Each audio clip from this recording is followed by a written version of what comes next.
வாக்குறுதியை நிறைவேற்றியது எந்த கட்சியை நீங்க நம்புறீங்கன்னு ஒன்று இருக்குல்ல, ஒரு ட்ரஸ்ட் ஃபார்ம் ஆகல. இது எல்லாமே நீங்க பார்த்துருப்பீங்க, போன கார்டு இந்த கார்டு எல்லாமே அப்படின்னா நீங்க யாருக்கு வாக்களிப்பீங்க அப்படிங்கிறத வேற மாதிரி கேட்கறது தான். இதுதான் அதோட ஐடியா. அப்ப வேற மாதிரி கேட்டு எல்லாத்துலயும் கரெக்டா பதில் சொல்றாங்களா பார்த்தா தான் நம்ம வந்து அந்த சிபாலஜிக்கலா பின்னாடி எடுப்போம் அப்படிங்கிறதுக்காக. அப்போ நம்ம வந்து யாரை நீங்க நம்புறீங்க, யாருடைய பிரச்சாரம் நல்லா இருக்கு அப்படிங்கிற ஒரு பாயிண்ட்.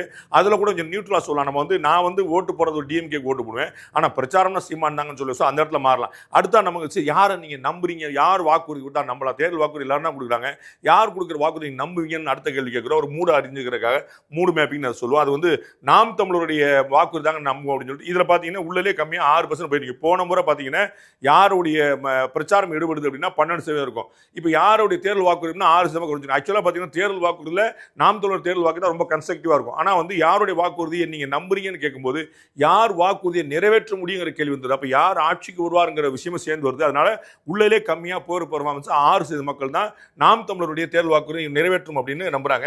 அடுத்த தாவேக்கா நம்புங்க, எங்க தலைவர் சொல்லிட்டாருன்னு என்னை நம்பி வாக்களிங்க, ஒரே ஒரு முறை வாக்களிங்க அப்படின்னு சொல்லி கேட்கிறாருல, ஒரே ஒரு முறை வாக்களிச்சோன்னா செஞ்சிருவாருங்க அப்படின்னு ஒரு 17% மக்கள் நம்புறாங்க அவருடைய வாக்குறுதி நிறைவேற்றுவாருன்னு.